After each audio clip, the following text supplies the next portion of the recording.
With a deep appreciation for the importance of the legislation before us today, the Rules Committee has reported out a rule that allows for a full, thorough debate on 3 amendments critical to the future of our nation.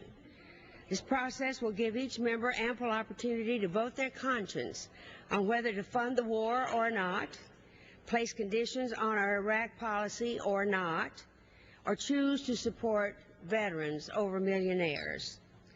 The legislation we're about to take up was forged with the idea of consensus. It meets the spending requirements made by President Bush, including the $5.8 billion that he asked for to strengthen the levees in New Orleans. In addition, it does not include a single earmark except those explicitly requested by Mr. Bush's administration. On the other hand, the legislation is not a blank check because it is important to remember why we are really here today. This is the 6th year of the war in Iraq. More than 4,000 United States servicemen and women, 28 from my district alone, are dead. Tens of thousands have been wounded and physically disabled, and far too many suffer from post-traumatic stress disorder and a host of other mental health issues. What's more, the civilian death toll is devastating. Millions, not thousands, of Iraqi men, women, and children are dead. Millions more have been forced into camps or other countries that will accept them. Excuse me. At a time of economic emergency, when the American family is under siege, the war continues to be waged at a staggering cost to the American taxpayer and at the expense of our economic security. A few weeks ago, the New York Times reported on the Bush administration's practice of paying off supposedly independent military analysts to shade the truth about what was really happening in Iraq. This administration was so concerned that Americans would find out the truth that they paid former U.S. military personnel to read from screened, whitewashed Pentagon talking points to hide from the American people what was happening in their name. This may be the greatest foreign policy disaster in American history, and the American people overwhelmingly are calling for it to end. They have seen that this insurgency is far from nearing the end. We were told, trust us. The Iraqi oil revenues will pay for reconstruction. Yet the American people are feeling the pinch as their hard-earned tax dollars finance the rebuilding of a foreign nation while their country's own economy and infrastructure are falling apart. They were told, trust us. We will make sure your sons and daughters have the equipment they need. Yet we have all seen the reports of desperate searches through junk heaps to refit ill-equipped armored vehicles.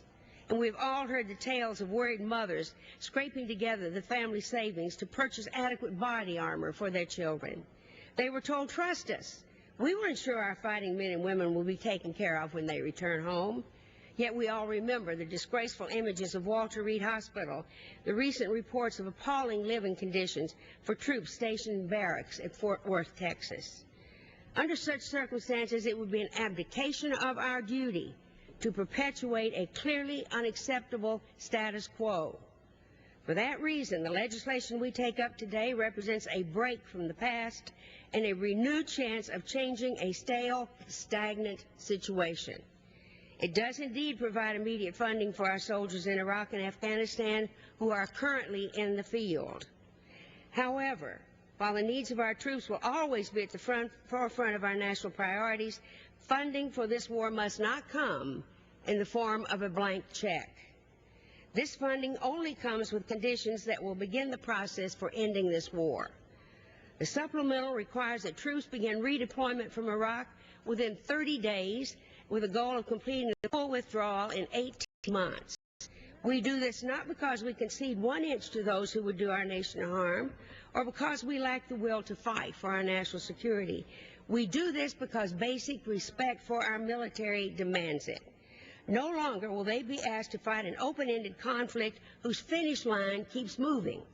And in keeping with this respect for our troops, the legislation mandates that soldiers must be properly rested and equipped to meet the administration's own standards for combat readiness before redeployment. Furthermore, we will honor the parents who continue to serve our nation by finally providing the full funding for the military daycare services. This legislation also keeps our promises to our veterans. Part of the cost of waging war is ensuring that our men and women in uniform have the resources that they need to resume their lives upon their return home. The bill before us dramatically expands the education benefits that veterans of the United States military will receive under the new GI Bill. Not only do our troops deserve this benefit and much more, but every dollar we spend on education today will come back to bolster our economy tomorrow. It is also an investment. And I would add that this provision is fully paid for by asking the wealthiest, who saw their tax rates drop 19.6% in 2004, they have saved around $126,000 since that time. We are asking them, please, to give us $500 to help fund the GI Bill of Rights. At no time ever before in the history of this country has we been burdened with massive tax cuts for the wealthy during a time of war. Obviously, this has been a new idea of this administration. These actions of fiscal incompetence by the Bush administration left this country's economy struggling, and American families are paying the price. No families are paying it more than the families of the men and women who are fighting this war. No sacrifice has been asked from any of the rest of us. Rising levels of sustained joblessness require us to extend unemployment benefits to those workers who understandably cannot find a job. This bill does just that. And additionally, up until this point, the American people have been unfairly asked to shoulder the full weight of the reconstruction effort in Iraq.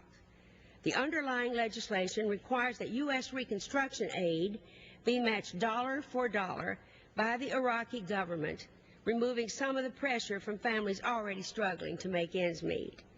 Furthermore, it prohibits the establishment of permanent bases in Iraq, blocking this administration from saddling the American people with a costly occupation long after the Army is gone. Our fellow citizens have been sent to fight a conflict and a war far away from home. And we owe them not only our support and our deep thanks, but not only with words, but with the deeds that we commit to in this Congress. This bill is about who we are as a society and the values that we hold.